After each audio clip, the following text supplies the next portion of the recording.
അത്താഴ സമയത്ത് എഴുന്നേറ്റിരുന്നുകൊണ്ട് തഹജ്ജുദ് നമസ്കരിച്ച് ഖുർആൻ ഓതി ഇസ്തിഗ്ഫാർ ചൊല്ലുന്ന മുസ്ലിമേ, അസ്തഗ്ഫിറുല്ലാഹൽ അലീം ഒരു 100 എണ്ണം എങ്കിലും നീ ചൊല്ലിയാൽ സ്വർഗ്ഗം ഉറപ്പാണ്. വബിൽ അസ്ഹാരിഹും യസ്തഗ്ഫിറൂൻ. അല്ലാഹു പറയാൻ അത്താഴ സമയത്ത് എന്ത് വേണം? അസ്തഗ്ഫിറുല്ലാഹൽ അലീം അധികരിപ്പിക്കണം. അല്ലാഹു വലിയ ഇഷ്ടമാണ്. അള്ളാഹു തൗഫീഖ് തരട്ടെ. ഇസ്തിഗ്ഫാറിന്റെ നേട്ടം എന്ന് പറഞ്ഞാൽ പാപം പൊറുക്കുക മാത്രമല്ല, ഇപ്പൊ സമയമില്ല, ഇല്ല ഹദീസും ആയത്തും ഇഷ്ടം പോലെ ഉണ്ട്. നബിയന റസൂലുള്ളാഹി സ്വല്ലല്ലാഹു അലൈഹി വസല്ലമ തങ്ങൾ കാന നബിയു സ്വല്ലല്ലാഹു അലൈഹി വസല്ലം യസ്തഗ്ഫിറു ലഹു 70 മറത്തൻ ഔ 100 മറ. ആദരവായ പ്രവാചകർ എല്ലാ ദിവസവും 70ഉം 100ഉം പ്രാവശ്യമൊക്കെ ഇസ്തിഗ്ഫാർ ചൊല്ലിയിരുന്നു. ഒരു ദിവസം പോലും മുടങ്ങാതെ നബി തങ്ങൾ 100 വട്ടം ഇസ്തിഗ്ഫാർ ചൊല്ലണമെങ്കിൽ പൈക്കത്തുള്ള മുസ്ലിമേ, അത് കേവലം പാപം പൊറുപ്പിക്കാനുള്ള ദിക്റല്ല. കാരണം റസൂലുള്ളാഹിക്ക് പാപമേ ഇല്ല. ഇന്നാ ഫതഹ്നാ ലക ഫതഹൻ മുബീനാ ലിയഗ്ഫിറ ലക അല്ലാഹു മാ തഖദ്ദമ മിൻ ദംബിക വമാ തഅഖർ വയുതിമ്മ നിഅമതഹു അലൈക വയഹ്ദിയക സിറാതൻ മുസ്തഖീമാ. മുൻപിൻ പാപങ്ങൾ പുറത്തു കൊടുത്ത പ്രവാചകരല്ലേ ഹബീബുനാ റസൂലുള്ളാഹി. നബിതങ്ങൾ പിന്നെന്തിനു 100 വട്ടം ചൊല്ലി അസ്തഗ്ഫിറുല്ലാഹൽ അലീം എല്ലാ ദിവസവും? അപ്പൊ മനസ്സിലാക്കണം, അത് പാപമോചനത്തിന് മാത്രമുള്ള ദിക്റല്ല. ഏത്? അസ്തഗ്ഫിറുല്ലാഹൽ അലീം. മനസ്സിലാക്കണം. വേറെയും നേട്ടമുണ്ട്. എന്താ നേട്ടം? ഒരു ഹദീസ് കേട്ടോ. നമുക്കിന്ന് സുന്നികൾക്ക് പറ്റിയ ഏറ്റവും വലിയ പ്രശ്നം എന്താ? നമ്മൾ ഈ അസ്തഗ്ഫിറുല്ലാഹ്, സുബ്ഹാനല്ലാഹ്, അൽഹംദുലില്ലാഹ്, അല്ലാഹു അക്ബർ, ലാ ഇലാഹ ഇല്ലല്ലാഹ് ഇതൊന്നും വലിയ വില വെക്കുന്നില്ല. ഇപ്പൊ അങ്ങനെ ആയിപ്പോയി. കേട്ട് തഴമ്പിച്ചപ്പോ അത് വലിയ കാര്യമില്ല. കാര്യം കഴിഞ്ഞു സുബ്ഹാനല്ലാഹ് പറയുമ്പോഴേ ആദ്യം ഇറങ്ങി പോവുക. വലിയ സുന്നിയ. എന്താ തിരക്ക്? ഒരു തിരക്കുമില്ല. റോഡിൽ പോയി എന്നിട്ട് കഥ പറയാൻ പോവാണ്. ഫനായിക്കും ഫസാദിന്റെ കിതാബ് എടുക്കാൻ പോവാ. റോഡിലോട്ട് ഇറങ്ങിയിട്ട് ഇവിടുന്ന് ഇറക്കം കണ്ടു കഴിഞ്ഞാൽ അവർക്കും വലിയ ഔറാദിന്റെ ആളാണ്. നമ്മുടെ കൗം ഇന്നത്തെ അവസ്ഥ ഏതാണ്? സുന്നി തന്നെ നേരെ ഇറങ്ങിപ്പോവാ. സുബ്ഹാനല്ലാഹ് ഇരിക്കുന്നില്ല, അൽഹംദുലില്ലാഹ് ഇല്ല, അല്ലാഹു അക്ബർ ഇല്ല. ഇതിനിരുന്ന ആകെ എത്രയാ സമയം പോവാ? മാക്സിമം പോവാ 5 മിനിറ്റ്. ഈ 5 മിനിറ്റ് സമയമില്ല. പിന്നെ നീ ഇതിനെ സുന്നി ഇതലപ്പോ ഒഴിച്ചു വെച്ചിട്ട് പോയിക്കോളി ഇറങ്ങോടെങ്കിൽ. അള്ളാഹു നമ്മളെ കാത്ത് സംരക്ഷിക്കട്ടെ. ഈ തിരക്ക് നീ എങ്ങോട്ടാണ് ഈ കാണിക്കുന്നത്? മരണത്തിലേക്ക് പോകേണ്ടവനല്ലേ, മരിക്കേണ്ടവനല്ലേ? മരണാനന്തര ജീവിതത്തിൽ നീ എന്ത് ചെയ്തു? നീ ഒരു 5 മിനിറ്റ് ഇരുന്നാൽ അതിന്റെ നേട്ടം ചെറുതല്ല. വമാ സുബ്ഹാനല്ലാഹ്, ഒരു സുബ്ഹാനല്ലാഹയുടെ മഹത്വം എന്താ? സ്വഹാബത്ത് ചോദിച്ചു. നബി തങ്ങൾ പറഞ്ഞു, തംലഉ ബൈന സമാവാതി വൽ അർളീൻ, 7 ആകാശങ്ങളും 7 ഭൂമികളും നിറയ്ക്കും അതിന്റെ പ്രതിഫലമെന്ന് സയ്യിദുനാ റസൂലുള്ളാഹി. ഒരൊറ്റ സുബ്ഹാനല്ലാഹ്, 33 സുബ്ഹാനല്ലാഹ്, 33 അൽഹംദുലില്ലാഹ്, 33 അല്ലാഹു അക്ബർ. നീ എന്താ ചെല്ലാത്ത? ഏറ്റവും വലിയ കലിമയാണ് ലാ ഇലാഹ ഇല്ലല്ലാഹ്. 10 എണ്ണം ചെല്ലാതെ ചാടി എഴുന്നേറ്റ് പോകുന്നു. പിന്നെ എന്ത് സുന്നി? അല്ലാഹു മളക്കാക്കട്ടെ. നമ്മളെല്ലാം നന്മയും കളഞ്ഞു. മൗലിദില്ല, റാത്തീബില്ല. കഴിഞ്ഞ റബീഉൽ അവ്വൽ മൗലിദിന്റെ സദസ്സ് നടത്തി എത്ര കുടുംബങ്ങൾ ഈ സദസ്സിലുണ്ട്? ഒക്കെ ഒഴിച്ചു. നബിക്കുള്ള മൗലിദ് വീട്ടിലും ഓതേണ്ടതാ, അതിനാൽ മുസീബത്തൊക്കെയും നീങ്ങുന്നതാ. നബിക്കുള്ള മൗലിദ് വീട്ടിലും ഓതേണ്ടതാ, അതിനാൽ മുസീബത്തൊക്കെയും നീങ്ങുന്നതാ. കള്ളന്റെ ശല്യം തന്നെയും ഒതുങ്ങുന്നതാ, ദാരിദ്ര്യവും നീങ്ങുന്നതായി കാണുന്നതാ. ഹർഖുവബ ഇവയൊക്കെയും കാക്കുന്നതാ, കണ്ണേറ് ഹസദ് നീങ്ങുവാൻ ഉതകുന്നതാ. ഇമാം സുയൂത്തി റളിയല്ലാഹു അൻഹു പ്രവാചകന്റെ മൗലിദ് ചൊല്ലിയാൽ കിട്ടുന്ന ഗുണങ്ങളെ കുറിച്ച് ശറഹ് ശമായിൽ രേഖപ്പെടുത്തിയത് മഹാനായ തഴവ ഉസ്താദ് അൽ മവാഹിബുൽ ജലിയയിലൂടെ ലോകരെ പഠിപ്പിക്കുകയാണ്. മൗലിദിന്റെ ഒരു ഹിക്കായത്തെങ്കിലും മുടങ്ങാതെ കൃത്യമായി വീട്ടിൽ പാരായണം ചെയ്താൽ കള്ളന്റെ ശല്യം ഉണ്ടാവില്ല. അസൂയാലുക്കൾ അസൂയ തൊട്ട് കാവലാണ്. നിന്നെ നശിപ്പിക്കാൻ, നിന്നെ ഇല്ലാതാക്കാൻ പരിശ്രമിക്കുന്നതാകുന്ന ആളുകളുണ്ടോ? കൂടോത്രം ചെയ്യുന്നവരുണ്ടോ? മാരണക്കാരുണ്ടോ? പെങ്ങളെ ചെറുപ്പക്കാരാ, മുടങ്ങാതെ നീ പ്രവാചകന്റെ മദ്ഹ് കീർത്തനങ്ങൾ ഗദ്യ പദ്യ സമ്മിശ്രമായി നീ പാരായണം ചെയ്താൽ നിനക്ക് ഒരു വിപത്തും ഉണ്ടാവില്ല. എല്ലാ വിപത്തുകളെ തൊട്ട് കാവലാണ്. നബിക്കുള്ള മൗലിദ് വീട്ടിലും ഓതേണ്ടതാ, അതിനാൽ മുസീബത്തൊക്കെയും നീങ്ങുന്നതാ. അല്ലാഹു നമ്മളെ സാലിഹീങ്ങൾ ചേർക്കട്ടെ. ഒക്കെ പോയി ഇപ്പൊ ഖുർആനോത്തില്ല, മൗലിദില്ല, റാത്തീബില്ല, എവിടെയൊക്കെയോ നമുക്ക് ചെറിയ കാപട്യം വന്നുപോയി. അല്ലാഹു നമ്മളെ കാക്കട്ടെ. അതിൻ്റെതായ പ്രശ്നങ്ങൾ വന്നിട്ടുണ്ട്. മുമ്പ് മൗലിദിന്റെ വലിയ സാഹസൊക്കെ നടത്തിയിരുന്ന ആളുകൾ, റാത്തീബ് നടത്തിയിരുന്ന ആളുകളൊക്കെ അത് വലിയ കാര്യമില്ലടെ എന്ന് പറയുന്ന അവസ്ഥയിലേക്ക് നമ്മൾ പോയി. എവിടെയെങ്കിലും പരിപാടി ഉണ്ടെങ്കിൽ അവിടെ പോയി ഫുഡ് അടിക്കും, അത്രയേ ഉള്ളൂ. സ്വന്തമായി കാശ് മുടക്കി നടത്തുന്ന പരിപാടി ഉണ്ട് ഇപ്പോൾ, അതൊക്കെ അസ്തമിച്ച് വളരെ ചുരുക്കം ആളുകളിലേക്ക് മാറ്റപ്പെട്ടു. അവര് നടത്തുന്നത് എന്തിനാ? ഒരു താല്പര്യം ഇല്ലാതെയായിരിക്കും, ഇഖ്ലാസ് വെച്ചിട്ടും ആവൂല. ആ കോലത്തിലേക്ക് എത്തി. അല്ലാഹു നമ്മളെ കാക്കട്ടെ. അതൊക്കെ കൊണ്ടുവരണം, അതൊക്കെ വലിയ കാര്യമല്ല. ഒക്കെ നമ്മുടെ ജീവിതത്തിൽ കൊണ്ടുവന്നിരുന്ന മുൻഗാമികൾ നമുക്ക് കാണിച്ചിരുന്ന ആത്മീയമായ ഒരു ചൈതന്യം, അത് നിലനിർത്തി പോരണം. അല്ലാഹു തൗഫീഖ് നൽകട്ടെ. റസൂലുള്ളാഹി സ്വല്ലല്ലാഹു അലൈഹി വസല്ലം തങ്ങൾ പറയുകയാണ്, മല്ലസിമൽ ഇസ്തിഗ്ഫാറ ജഅലല്ലാഹു ലഹു മിൻ കുല്ലി ഹമ്മിൻ ഫറജാ വമിൻ കുല്ലി ഗമ്മിൻ മഖറജാ വയർസുഖുഹു മിൻ ഹൈഥു ലാ യഹ്തസിബു. ആരെങ്കിലും ഈ ദുനിയാവിൽ ഇസ്തിഗ്ഫാറിനെ ലാസിമാക്കിയാൽ, അസ്തഗ്ഫിറുല്ലാഹൽ അലീം മുടങ്ങാതെ ചെല്ലുന്ന ഏതൊരു മുസ്ലിം ഉണ്ടോ, ഏതൊരു മുഅ്മിനത്തുണ്ടോ, ഒരു മനപ്രയാസമോ മനക്ലേശമോ അവൻ ഉണ്ടാവുകയില്ല. എല്ലാത്തിൽ നിന്നും അല്ലാഹു എക്സിറ്റ് നൽകുകയാണ്. വയർസുഖുഹു മിൻ ഹൈഥു ലാ യഹ്തസിബു. അവൻ വിചാരിക്കാത്ത ഭാവത്തിലൂടെ അല്ലാഹു റിസ്ഖ് നൽകുമേ എന്ന് നബിയുനാ റസൂലുള്ളാഹി.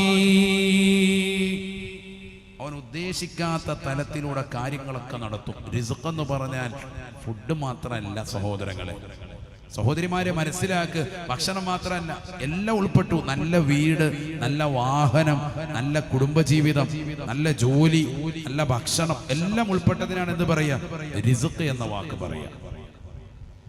ചില ആളുകൾ പറയല്ലോ, വീടിന്റെ പണി തുടങ്ങിയിടാൻ വേണ്ടി കല്ലും സാധനമൊക്കെ ഇറക്കിയിട്ടതേ ഉള്ളൂ ഓർമ്മയുള്ളൂ, പിന്നെ അൽഹംദുലില്ലാ എങ്ങനെ പൂർത്തിയാന്ന് എനിക്ക് തന്നെ അറിയാൻ മേല, അള്ളാഹു എല്ലാ കാര്യങ്ങളും അടുപ്പിച്ചു തന്നു എന്ന് പറയാറുണ്ട്. എവിടുന്നാ പൈസ വന്നറിയില്ല. അതാണ് പറഞ്ഞത്, വയർസുഖുഹു മിൻ ഹൈഥു ലാ യഹ്തസിബു. അവൻ വിചാരിക്കാത്ത ഭാവത്തിലൂടെ കാര്യങ്ങൾ അള്ളാഹു നടത്തും. എങ്ങനെയാണ് കാര്യം നടക്കുന്നതെന്ന് അവനോട് ചോദിച്ചാൽ, അള്ളാഹു ഒരു മാസത്തിന്റെ കണക്ക് നോക്കുമ്പോൾ 30,000 40,000 ഒക്കെ വന്നിട്ടുണ്ടാവും. ചെലവ് നോക്കുമ്പോഴത്തേക്കും 50,000 60,000 ഒക്കെ ആയിരിക്കും. എത്രയാ വന്നത്, എത്രയാ ചെലവാക്കിയത് ഒന്നും അവനറിയില്ല. എവിടുന്നാ വന്നതെന്ന് ഒരു പിടുത്തവും ഇല്ല. ഒക്കെ ഹലാലായ മാർഗത്തിലൂടെ അള്ളാഹു കാര്യങ്ങൾ ഇങ്ങനെ നടത്തിയിട്ടുണ്ടോ. അതാണ് അസ്തഗ്ഫിറുല്ലാഹിന്റെ മഹത്വം. ആകെ നമ്മൾ പിടിച്ച വെറുതെ ചിലപ്പോൾ അതായിരിക്കും. അസ്തഗ്ഫിറുല്ലാഹൽ അദീം, അസ്തഗ്ഫിറുല്ലാഹൽ അദീം. അധികരിപ്പിക്കണം. അത് അധികരിപ്പിക്കേണ്ട ഏറ്റവും നല്ല സമയം ഏതാ? ചെല്ലേണ്ട സമയം ഇപ്പൊ പറഞ്ഞത് എപ്പോ? അത്താഴത്തിന് എഴുന്നേക്കും. അത്താഴത്തിന് എഴുന്നേറ്റിട്ട് ഒരു 100 എണ്ണമെങ്കിലും ചെല്ലാൻ പറ്റിയ റാഹത്ത്. അല്ലാഹു തൗഫീഖ് നൽകട്ടെ. നബിതങ്ങൾ ചെല്ലിയിരുന്നതാണത്. സമ്പത്തില്ലാതെ വിഷമിക്കുന്നവരെ, സമ്പത്തുണ്ടാകും നിങ്ങൾക്ക് എന്തിലൂടെ? അസ്തഗ്ഫിറുല്ലാഹ് ചൊല്ലിയാൽ. മക്കളില്ലാതെ വിഷമിക്കുന്നവര്, സാലിഹീങ്ങളായ മക്കളെ അല്ലാഹു നൽകും അസ്തഗ്ഫിറുല്ലാഹ് ചൊല്ലിയാൽ. ഖുർആനാണ്. പാപം പുറത്തു കിട്ടാൻ നിങ്ങൾക്ക് അല്ലാഹു നൽകുന്നത് അസ്തഗ്ഫിറുല്ലാഹ് ചൊല്ലിയാൽ നിങ്ങളുടെ പാപം അല്ലാഹു പുറത്തു തരും. കാരുണ്യത്തിന്റെ മഴ വേണോ, നിങ്ങൾ അസ്തഗ്ഫിറുല്ലാഹൽ അദീം ചൊല്ലിയാൽ മതി. ഖുർആനാണ്. فقلت استغفروا ربكم إنه كان غفارا يرسل السماء عليكم مدرارا ويمددكم بأموال أموال وبنين ويجعل لكم جنات ويجعل لكم أنهارا. പറയുകയാണ്, നിങ്ങൾ അസ്തഗ്ഫിറുല്ലാഹല്ലദീം അധികരിപ്പിക്കണേ, നിങ്ങളുടെ പാപം അല്ലാഹു പുറത്തു നൽകുമേ എന്ന് വിശുദ്ധമായ ഖുർആൻ. മഴയില്ലാതെ ചൂട് കൊണ്ട് വിഷമിക്കുന്നതായ മുസ്ലിമേ, കിണറ്റിൽ വെള്ളമില്ല, കുളത്തിൽ വെള്ളമില്ല, തടാകത്തിൽ വെള്ളമില്ല, ജലാശയം മുഴുവനും വറ്റി വരണ്ടിരിക്കുകയാണ്, വല്ലാതെ ബുദ്ധിമുട്ടാണെന്ന് പറയുന്ന മുസ്ലിമേ, അസ്തഗ്ഫിറുല്ലാഹല്ലദീം ചൊല്ലണേ. യുർസിലിസ് സമാഅ അലൈക്കും മിദ്റാ, കാരുണ്യത്തിന് കുത്തിച്ചൊരിയുന്ന മഴ അല്ലാഹു നിങ്ങൾക്ക് വർഷിച്ചു നൽകുമേ എന്ന് വിശുദ്ധമായ ഖുർആൻ. തീർന്നില്ല. അസ്തഗ്ഫിറുല്ലാഹിന്റെ മഹത്വം പാപം മാത്രം പൊറുക്കാനുള്ളതല്ല. അസ്തഗ്ഫിറുല്ലാഹ് അധികരിപ്പിച്ചാൽ വയുംദിദുകും ബിഅംവാൽ, സമ്പത്ത് അല്ലാഹു അധികരിപ്പിക്കുകയാണ്.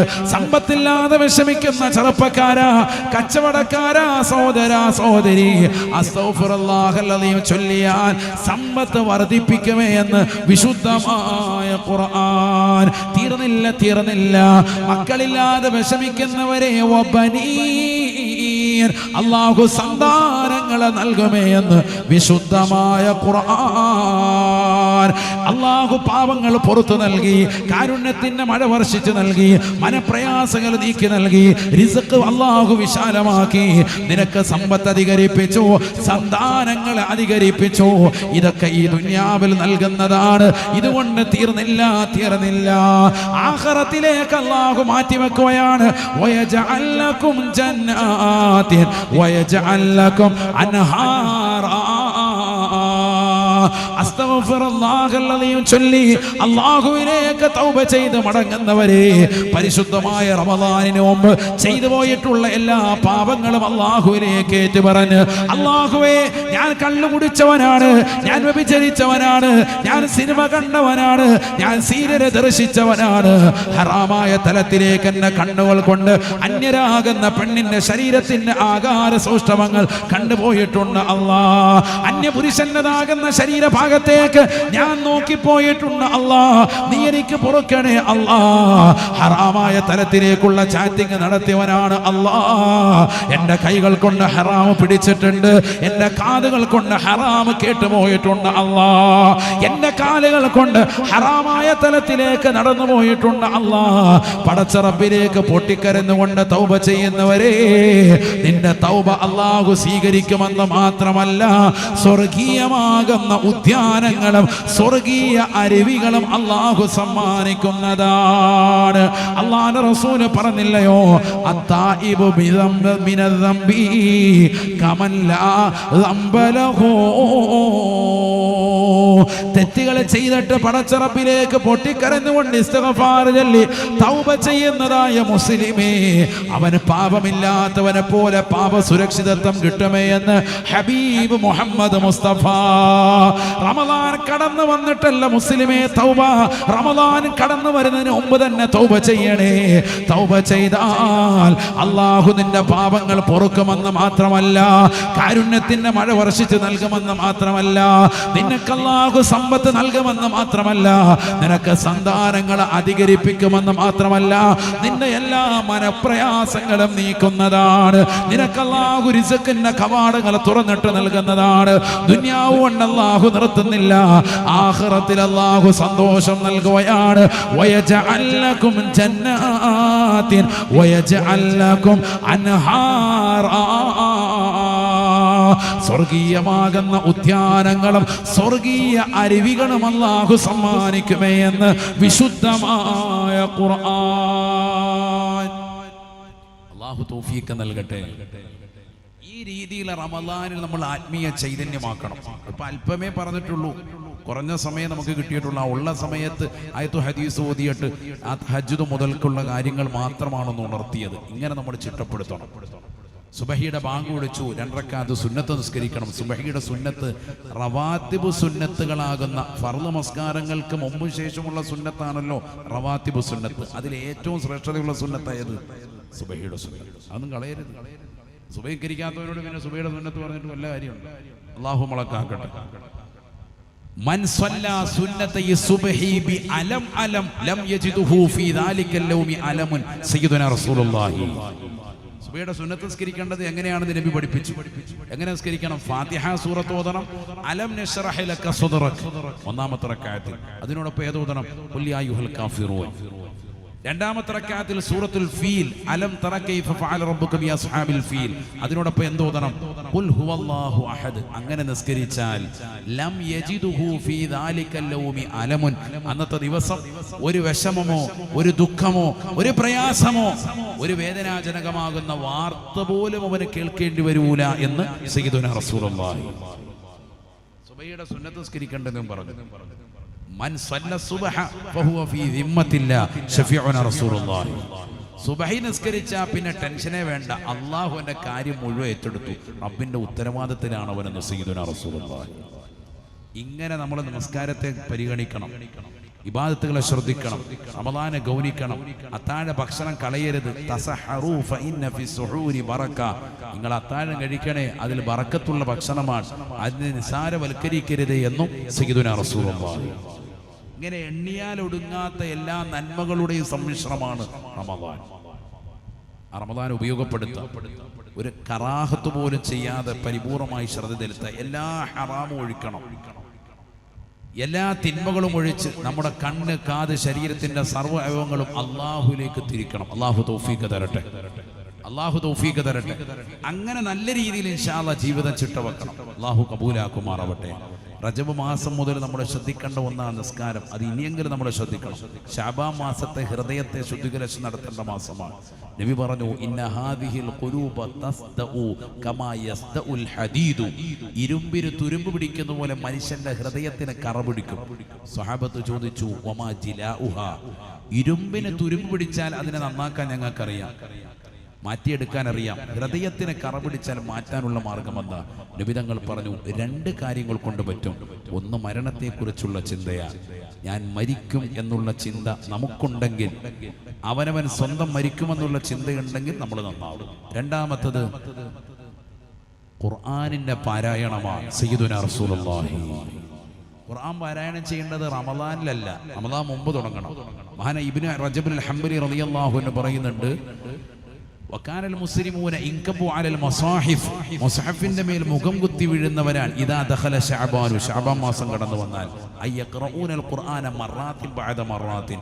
ആവർത്തിച്ച് ഖുർആൻ ഇങ്ങനെ ഖത്മു തീർക്കും. എപ്പോ ശഅബാൻ മാസത്തിൽ തന്നെ. അല്ലാഹു മനസ്സിലാക്കാൻ തൗഫീഖ് തരട്ടെ. റമദാനിലാണ് ഖുർആൻ ഇറങ്ങിയത്, ലൈലത്തുൽ ഖദ്ർ. പക്ഷേ ശഅബാൻ മുതൽക്ക് തന്നെ ഖുർആൻ ആവർത്തിച്ച് ഖത്മു തീർക്കും. സ്വഹാബത്തിന്റെ ശൈലിയാണ്, മുൻഗാമികളുടെ ശൈലിയാണ്. നമ്മൾ ഖുർആൻ ഇതുവരെ കൈകൊണ്ട് തൊട്ടിട്ട് പോലുമില്ല. അതുകൊണ്ട് ഈ ശഅബാൻ മാസം മുതൽക്ക് ഇതിന്റെ അവസാന വാരാണ്. റമദാന് മുന്നോടിയായിട്ട് നമ്മൾ ഖുർആൻ ഓതിൻ ഹൃദയം തെളിയും. നിസ്കാരം ചിട്ടയാക്കി ശരീരം നന്നാവും. അപ്പൊ ശരീരത്തെ നിസ്കാരം കൊണ്ട് ശരിയാക്കി ഹൃദയത്തെ ഖുർആൻ ഓതിയിട്ട് വേണം എങ്ങോട്ട് കയറാൻ? റമദാനിലേക്ക് കടക്കാൻ. നോമ്പ് നല്ലതുപോലെ പിടിച്ചാൽ റൂഹ്, ആത്മാവിന് നല്ലതുപോലെ പോഷണം കിട്ടും, ആത്മാവ് നന്നാവും. എങ്കിൽ നമുക്ക് എവിടെ കിടക്കാം? സ്വർഗത്തിൽ കിടക്കാം. അള്ളാഹു തൗഫീഖ് തരട്ടെ. സ്വർഗത്തിൽ വെറുതെ കിടക്കാൻ പറ്റൂലല്ലോ, കുറച്ച് പണിയെടുക്കണം. അതിനുള്ള പണികളാണ് ഇപ്പൊ പറഞ്ഞത്. നല്ലതുപോലെ ഒന്ന് ശ്രദ്ധിക്കും. ഇത്രയും കാലം അടിച്ചു പൊളിച്ചു 30, 40, 50, 60 വയസ്സ് വരെ ജീവിച്ചു. ഇത്രയും കാലം ജീവിച്ചിട്ട് നമ്മൾ എന്ത് ചെയ്തു? ദുനിയാവിന് വേണ്ടി ജീവിച്ചു. ഇനിയെങ്കിലും നമ്മൾ ജീവിക്കുക ആഖിറത്തിന് വേണ്ടി. അള്ളാഹു തൗഫീഖ് തരട്ടെ. അതുകൊണ്ട് നല്ലതുപോലെ ഒന്ന് ശ്രദ്ധിച്ചോ. അതിന് പറ്റുന്ന നല്ല ഒരു സദസ്സായി, നല്ല ഒരു ചിന്തയായി, നല്ലൊരു രാവായി വൈക്കം മണവാട്ടി ബീവി റളിയല്ലാഹു അൻഹയുടെ ചാരത്ത് വെച്ചുകൊണ്ടുള്ള ഈ സമാപന ദിവസത്തിന്റെ ഈ പവിത്രമായ പാതിരാത്രി സമയത്ത് നല്ലൊരു നിയ്യത്ത് വെക്കിൻ. നബിതങ്ങൾ പറഞ്ഞു, ഇദാ ദഖല ശഅബാനു. നബിതങ്ങൾ ശഅബാൻ വരുമ്പോൾ സ്വഹാബത്തിനോട് പറയാറുള്ള ഒരു ഡയലോഗാണ്, തഹീറു അൻഫുസകും വഅഹ്സിനു നിയ്യതകും ഫീഹി. നിങ്ങളുടെ ശരീരത്തെ നിങ്ങൾ നന്നാക്കുകയും വേണം, നിങ്ങളുടേതാകുന്ന നിയ്യത്തിനെ നന്നാക്കേണ്ട മാസമാണ് ശഅബാൻ. സയ്യിദുനാ റസൂലുള്ളാഹി. അതുകൊണ്ട് റമദാനിന് വേണ്ടി മനസ്സുകൊണ്ട് ഒരുങ്ങി തയ്യാറാകും. അല്ലാഹു തൗഫീഖ് നൽകട്ടെ, അള്ളാഹു തൗഫീഖ് നൽകട്ടെ. നമ്മുടെ ഈ സദസ്സ് അള്ളാഹു സ്വീകരിക്കുമാറാവട്ടെ. എല്ലാ അർത്ഥത്തിലും അള്ളാഹു കബൂലാക്കട്ടെ. അൽഹംദുലില്ലാഹ്, ഒരു 70% എത്തി നമ്മുടെ മക്കാമിന്റെ പണി. ഏകദേശം 1 കോടി രൂപയ്ക്ക് മുകളിൽ തന്നെ ഇപ്പോൾ തന്നെ വന്നിട്ടുണ്ട്. 1 കോടി 40 ലക്ഷം രൂപ, 1.5 കോടിയാണ് നമ്മൾ കണക്കാക്കുന്നത്. അത്രയേറെ തുക നമുക്ക് വരും ഇതിന്റെ പരിപൂർണ അർത്ഥത്തിലേക്ക് എത്തണമെങ്കിൽ. അൽഹംദുലില്ലാഹ് അള്ളാഹു നമ്മളെ സ്വീകരിക്കുമാറാവട്ടെ. എല്ലാ അർത്ഥത്തിലും അള്ളാഹു നമ്മളെ കബൂൽ ചെയ്ത് അനുഗ്രഹിക്കട്ടെ. നിയ്യത്തുകൾ അള്ളാഹു സാധൂകരിക്കുമാറാവട്ടെ. നമ്മുടെ മക്കാമിനോട് ചേർന്നുകൊണ്ട് തന്നെ നല്ല രീതിയിലുള്ള പ്രവർത്തനങ്ങൾ നടന്നു വരുന്നു. നമ്മുടെ ദറസിൽ ഒരു 10 കുട്ടികളുമായിട്ടാണ് അൽഹംദുലില്ലാഹ് ഉസ്താദ് അവர்கள் എത്തിച്ചേർന്നു. 10 മാസമായിട്ട് നല്ല രീതിയിലുള്ള ദറസ് അൽഹംദുലില്ലാഹ് ഇവിടെ നടന്നു വരികയാണ്. അള്ളാഹു മക്കൾക്കും നാഫിയ ഇൽമു നൽകി അനുഗ്രഹിക്കട്ടെ. അപ്പൊ എല്ലാ നിലക്കുമുള്ള സഹായ സഹകരണങ്ങൾ എപ്പോഴും നിങ്ങളിൽ നിന്നുണ്ടാവേണ്ട ഒരു സമയവും സന്ദർഭമാണ്. അടുത്ത ഒരു വർഷത്തിന് മുമ്പായിട്ട് തന്നെ നമുക്ക് എന്ത് വേണം? ഇതിന്റെ പണി പൂർത്തീകരിക്കണം ഇൻഷാ അല്ലാഹ്. അള്ളാഹു തൗഫീഖ് നൽകട്ടെ. അങ്ങനെ ഒരു നിയ്യത്തിലും കരുത്തിലുമാണ് ഇതിന്റെ പരിപാലക സമിതി അംഗങ്ങൾ. പക്ഷെ അതിനെന്ത് വേണം? ഫണ്ട് വേണം. മക്കാമിന്റെ പരിപാലനമായതുകൊണ്ട് തന്നെ പുറത്തു പോയിട്ടൊരു പിരിവ് മറ്റൊന്നും എത്തൂല. കാരണം എല്ലാ സ്ഥലത്തും കാസർഗോഡ് തന്നെ മിക്ക മക്കാമുകളുമുണ്ട്. അവരവരുടേതാകുന്ന നാട്ടുകാരെ കൊണ്ട് തന്നെ അവിടെ വരുന്നതാകുന്ന അഹ്ലുകാരെ കൊണ്ട് തന്നെ കാര്യങ്ങൾ നടത്താൻ. അപ്പോൾ നിങ്ങളാകുന്ന ആളുകൾ നല്ല രീതിയിൽ ആ വിഷയത്തിൽ സഹകരിക്കണമെന്ന് പ്രത്യേകമായി ഉണർത്തുകയാണ്. അള്ളാഹു നമ്മളെ കബൂലാക്കുമാറാവട്ടെ. സാധാ ഞാൻ ഇൻഷാ അല്ലാഹ് എൻ്റെ കയ്യിൽ നിന്ന് ഞാനൊരു തുക അതിലേക്ക് കൊടുക്കാം എന്ന് പറഞ്ഞ് ഈ മജ്‌ലിസിൽ ആരാ നല്ല നിയ്യത്തിൽ സംഭാവന പറയാം. അള്ളാഹു അനുഗ്രഹിക്കുമാറാവട്ടെ. കബൂൽ ചെയ്ത് അനുഗ്രഹിക്കണം. 1-2 പേര് ഇൻഷാ അല്ലാഹ് കഴിയുന്ന തുക പറഞ്ഞോളി. എത്ര ചെറുതായാലും കുഴപ്പമില്ല. നല്ല രീതിയിൽ നമ്മൾ ദുആ ചെയ്ത് പിരിയുന്നതിന് മുമ്പായിട്ട് കയ്യിലുള്ളത് ഇൻഷാ അല്ലാഹ് അള്ളാഹു അനുഗ്രഹിക്കുമാറാവട്ടെ. ചെറിയ തുക വെച്ച് തന്നെ പറഞ്ഞോളൂ. ഒരു 3000 വെച്ച് പറയുന്നവർ ഇൻഷാ അല്ലാഹ് ആരാ ഉള്ളത്? അള്ളാഹു അനുഗ്രഹിക്കട്ടെ. വലിയ തുകയൊന്നും ചോദിക്കുന്നില്ല. ആരാ ഇൻഷാ അല്ലാഹ് ആദ്യമായിട്ടൊന്ന് കൈയുയർത്ത് അള്ളാഹു അനുഗ്രഹിക്കട്ടെ. നല്ല ഇഖ്ലാസോടുകൂടി അള്ളാഹു കബൂലാക്കട്ടെ. മറ്റൊരാളിലേക്കൊന്നും നോക്കണ്ട. നിങ്ങൾ മനസ്സറിഞ്ഞ് നല്ല ഇഖ്ലാസോട് കൊടുക്കൽ. നല്ല നിയ്യത്ത് വെച്ച് 40 ആൾ കൂടുന്നിടത്ത് ഇൻഷാ അല്ലാഹ് ഇജാബത്താണ്. ഇത് ലൈവായി പോകുന്ന മജ്‌ലിസാണ്. ഇത് പിന്നീട് ആയിരക്കണക്കിന് ആളുകൾ ഇനി ഖിയാമത്ത് നാൾ വരെ ഇത് കണ്ടു. അവരൊക്കെ ആമീൻ പറയും. ഈ സദസ്സിൽ തന്നെ മറക്കപ്പുറത്ത് ആയിരക്കണക്കിന് സ്ത്രീകളുണ്ട്. അവരാമീൻ പറയുന്നു. ഇവിടെ ഒരുമിച്ച് കൂടിയതാകുന്ന മുഅ്മിനീങ്ങളുണ്ട്. അവരാമീൻ പറയുന്നു. വരാനിരിക്കുന്ന കാലഘട്ടത്തിൽ എത്ര കാലഘട്ടം ഇത് വാളുകൾ ഇങ്ങനെ കേൾക്കുന്നോ ആ വാള് കേൾക്കുന്ന ആളുകളൊക്കെ ഇതിനെ ആമീൻ പറഞ്ഞുകൊണ്ടിരിക്കുകയാണ്. അപ്പൊ അതിന്റെ കൂലി നിങ്ങൾക്ക് ലഭിക്കും. അള്ളാഹു തൗഫീഖ് തരട്ടെ.